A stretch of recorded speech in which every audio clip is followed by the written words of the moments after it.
सभी भक्तों को जय श्री राधे। मैं रोहित शास्त्री शिव शक्ति ज्ञान चैनल के माध्यम से आज आप लोगों के बीच में श्रीमद् भगवत गीता के 11वें अध्याय का महात्म्य लेकर के उपस्थित हुआ हूँ, जिसके सुनने से भगवान की कृपा होती है, इष्ट की प्रसन्नता होती है, दुख दारिद्र दूर होते हैं। जो हमारे चैनल पर नए हैं वो हमारे चैनल को सब्सक्राइब करें और अपने गुरु इष्ट का ध्यान करते हुए श्रीमद् भगवत गीता के 11वें अध्याय का महात्म्य श्रवण करें।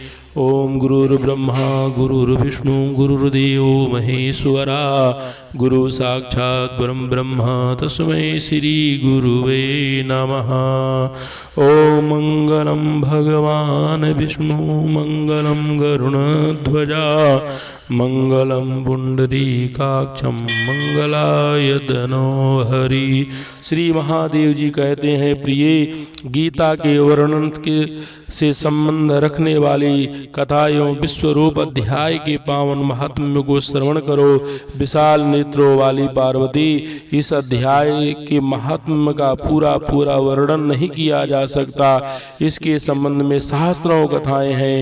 उनमें से एक यहाँ कही जाती है। प्रणीता नदी के तट पर मेघंकर नाम से विख्यात एक बहुत बड़ा नगर है। उसके प्रकार और गोपुर बहुत ऊंचे हैं। वहाँ बड़ी बड़ी विश्रामशालाएं हैं, उनमें से सोने के खंभे शोभा दे रहे हैं। उस नगर में श्रीमान, सुखी, शांत, सदाचारी तथा जितेंद्रिय मनुष्यों का निवास है। वहाँ हाथ में सारंग नामक धनुष धारण करने वाले जगदीश्वर भगवान विष्णु विराजमान हैं। वह परब्रह्म के साकार स्वरूप हैं। संसार के नेत्रों को जीवन प्रदान करने वाले हैं। उनका गौरवपूर्ण श्री विग्रह भगवती लक्ष्मी के नेत्र कमलों द्वारा पूजित होता है। भगवान की वह झांकी वामन अवतार की है। मेघ के समान उनका श्याम वर्ण तथा कोमल आकृति है। वक्षस्थल पर श्रीवत्स का चिन्ह शोभा पाता है। वह कमल और बनमाला से भूषित है। अनेक प्रकार के आभूषणों से सुशोभित हो भगवान वामन रत्न युक्त समुद्र के सदृश जान पड़ते हैं। पीतांबर से उनके श्याम विग्रह की शांति ऐसी प्रतीत होती है मानो चमकती हुई बिजली से घिरा हुआ स्निग्ध मेघ शोभा पा रहा हो। उन भगवान वामन का दर्शन करके जीव जन्म एवं संसार के बंधन से मुक्त हो जाता है। उस नगर में मेखला नामक महान तीर्थ है, जिसमें स्नान करके मनुष्य शाश्वत वैकुंठ धाम को प्राप्त होता है। वहाँ जगत के स्वामी करुणा सागर भगवान नृसिंह का दर्शन करने से मनुष्य 7 जन्मों के किए हुए घोर पाप से छुटकारा पा जाता है। जो मनुष्य मेखला में गणेश जी का दर्शन करता है वह सदा दुस्तर विघ्नों को भी पार हो जाता है। उसी मेघंकर नगर में कोई श्रेष्ठ ब्राह्मण थे, जो ब्रह्मचर्य परायण, ममता और अहंकार से रहित, वेद शास्त्रों में प्रवीण, जितेंद्रिय तथा भगवान वासुदेव के शरणागत थे। उनका नाम सुनंद था।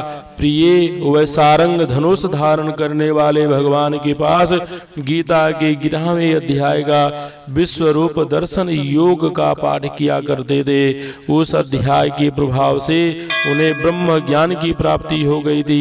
परमानंद संतोष से पूर्ण उत्तम ज्ञानमयी समाधि के द्वारा इंद्रियों के अंतर्मुख हो जाने के कारण वह निश्चल स्थिति को प्राप्त हो गए थे और सदा जीवन मुक्त योगी की स्थिति में रहते थे।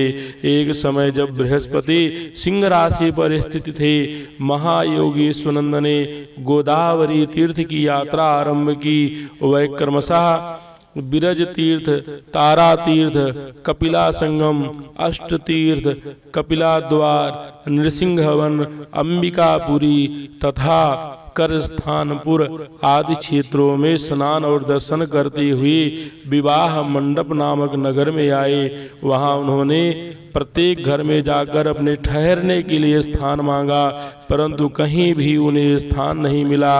अंत में गांव के मुखिया ने उन्हें एक बहुत बड़ी धर्मशाला दिखा दी। ब्राह्मण ने साथियों सहित उसके भीतर जाकर रात में निवास किया। सवेरा होने पर उन्होंने अपने को तो धर्मशाला के बाहर पाया, किंतु उनके और साथी नहीं दिखाई दिए।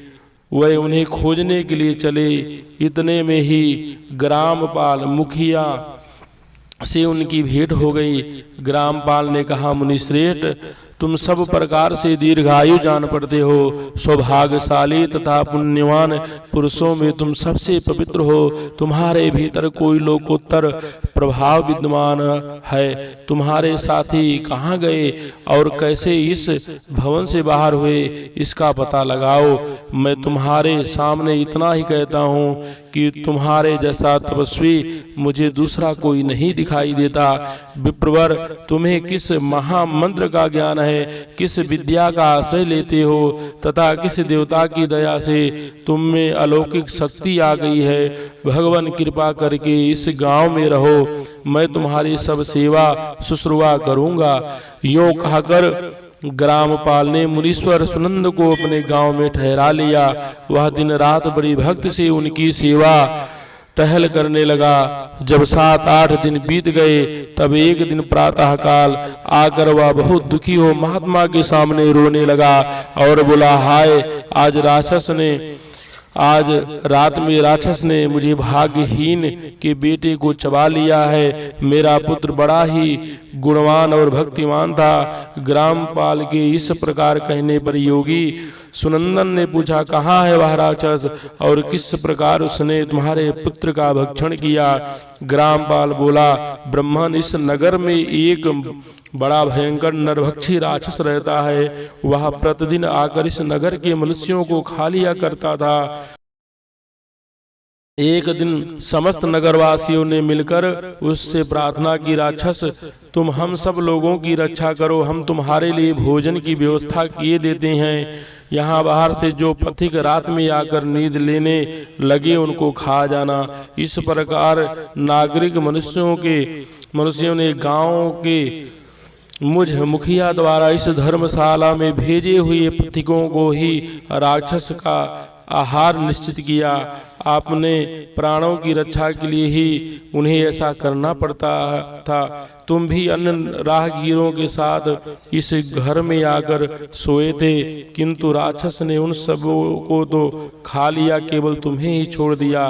द्विजोत्तम, तुम में ऐसा क्या प्रभाव है, इस बात को तुम ही जानते हो। इस समय मेरे पुत्र का एक मित्र आया था, किंतु मैं उसे पहचान न सका। वह मेरे पुत्र को बहुत ही प्रिय था, किंतु अन्य राहगीरों के साथ उसे भी मैंने उसी धर्मशाला में भेज दिया। मेरे पुत्र ने जब सुना कि मेरा मित्र भी उसमें प्रवेश कर गया है, तब वह उसे वहां से ले आने के लिए गया, किंतु राक्षस ने उसे भी खा लिया। आज सवेरे मैंने बहुत दुखी होकर उस पिशाच से पूछा, ओ दुष्ट आत्मा, तुमने रात में मेरे पुत्र को भी खा लिया। तुम्हारे पेट में पड़ा हुआ मेरा पुत्र जिससे जीवित हो सके, ऐसा कोई उपाय यदि हो तो बता। राक्षस ने कहा, ग्रामपाल, धर्मशाला के भीतर घुसे हुए तुम्हारे पुत्र को न जानने के कारण मैंने भक्षण किया है। अन्य पथिकों के साथ तुम्हारा पुत्र भी अनजान में ही मेरा ग्रास बन गया है। वह मेरे उदर में जिस प्रकार जीवित और रक्षित रह सकता है, वह उपाय स्वयं विधाता ने ही कर दिया है। जो ब्राह्मण सदा गीता के 11वें अध्याय का पाठ करता हो, उसके प्रभाव से मेरी मुक्ति होगी और मरे हुओं का पुनः जीवन प्राप्त होगा। यहाँ कोई ब्राह्मण रहते हैं जिनको मैंने एक दिन धर्मशाला से बाहर कर दिया था। वह निरंतर गीता के 11वें अध्याय का जप किया करते हैं। इस अध्याय के मंत्र से 7 बार अभिमंत्रित करके यदि वह मेरे ऊपर जल का छींटा दे तो निस्संदेह मेरा श्राप से उद्धार हो जाएगा। इस प्रकार उस राक्षस का संदेश पाकर मैं तुम्हारे निकट आया हूँ। ब्राह्मण ने पूछा, ग्रामपाल, जो रात में सोए हुए मनुष्यों को खाता है, वह प्राणी किस पाप से राक्षस हुआ है? ग्रामपाल बोला, ब्राह्मण, पहले इस गांव में कोई किसान ब्राह्मण रहता था। एक दिन वह अगहनी के खेत की क्यारियों की रक्षा करने में लगा था। वहां से थोड़ी ही दूर पर एक बहुत बड़ा गिद्ध किसी राही को मारकर खा रहा था। उसी समय एक तपस्वी कहीं से आ निकले जो उस राही को बचाने के लिए दूर से ही दया दिखाते आ रहे थे। गिद्ध उस राही को खाकर आकाश में उड़ गया। तब तपस्वी ने कुपित होकर उस किसान से कहा, ओ दुष्ट हल वाले, तुझे धिक्कार है, तू बड़ा ही कठोर और निर्दयी है। दूसरे की रक्षा से मुंह मोड़कर केवल पेट पालने के धंधे में लगा है। तेरा जीवन नष्ट प्राय है। अरे जो चोर, डाढ़ वाले जीव, सर्प, शत्रु, अग्नि, विष, जल, गीध, राक्षस, भूत तथा बेताल आदि द्वारा घायल हुए मनुष्यों की शक्ति होते हुए भी उपेक्षा करता है, वह उनके वध का फल पाता है। जो शक्तिशाली होकर भी चोर आदि के चंगुल में फंसे हुए ब्राह्मणों को छुड़ाने की चेष्टा नहीं करता, वह घोर नरक में पड़ता और पुनः भेड़ियों की योनियों में जन्म लेता है।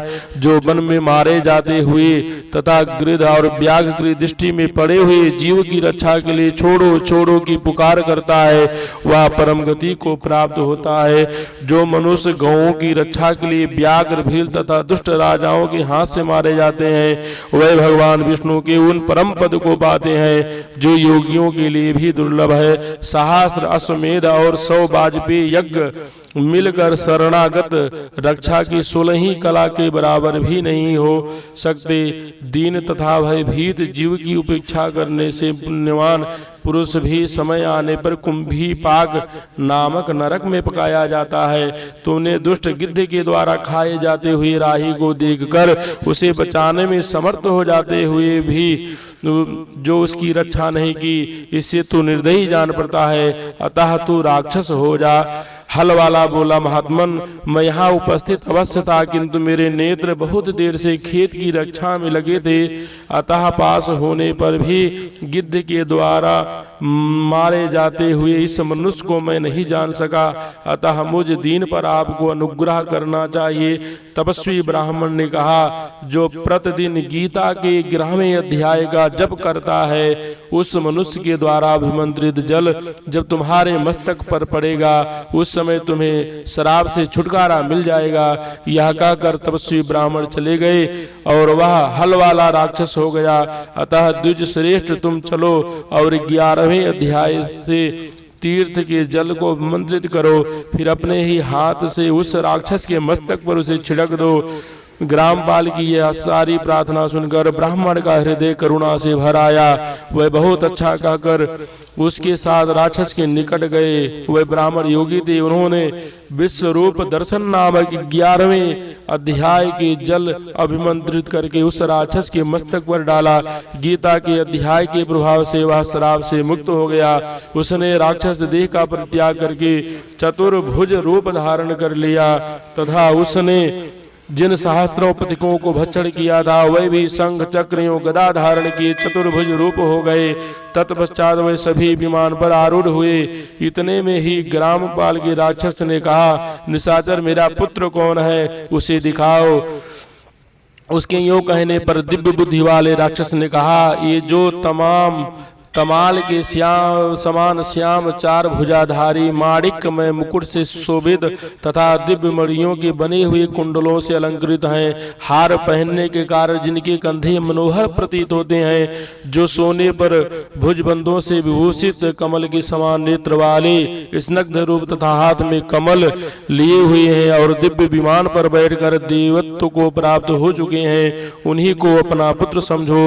यह सुनकर ग्रामपाल ने उसी रूप में अपने पुत्र को देखा और उसे अपने घर ले जाना चाहा। यह देख उसका पुत्र हंस पड़ा और इस प्रकार कहने लगा। पुत्र बोला, ग्रामपाल, कई बार तुम भी मेरे पुत्र हो चुके हो। पहले मैं तुम्हारा पुत्र था, किंतु अब देवता हो गया हूँ। इन ब्राह्मण देवता के प्रसाद से मैं वैकुंठ धाम को जाऊंगा। देखो यह निशाचर भी चतुर्भुज रूप को प्राप्त हो गया है। 11वें अध्याय के महात्म्य से यह सब लोगों के साथ श्री विष्णु धाम को जा रहा है। अतः तुम भी इन ब्राह्मण देव से गीता के 11वें अध्याय का अध्ययन करो और निरंतर उसका जप करते रहो। इसमें संदेह नहीं कि तुम्हारी भी ऐसी ही उत्तम गति होगी। तात मनुष्यों के लिए साधु पुरुषों का संग सर्वदा दुर्लभ है, वह भी इस समय तुम्हें प्राप्त है।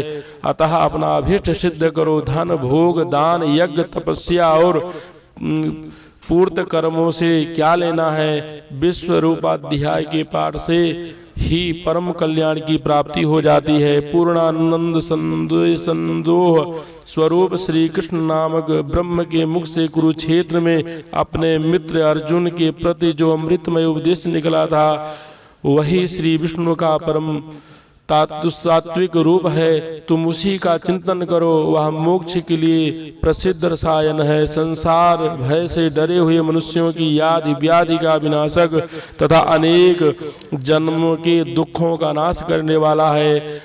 मैं उसके सिवा दूसरे किसी साधन को ऐसा नहीं देखता आता, उसी का अभ्यास करो। श्री महादेव जी कहते हैं, यो कहकर वह सबके साथ श्री विष्णु के परम धाम को चला गया।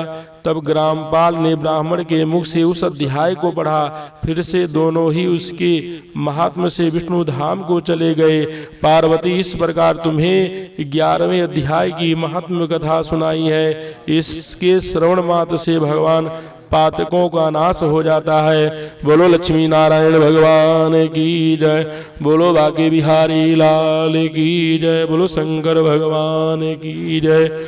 भगवान सबका कल्याण करें, सबके घर में सुख शांति हो, सबके ऊपर परमात्मा की कृपा रहे, सब निरोग रहें। जय जय श्री राधे।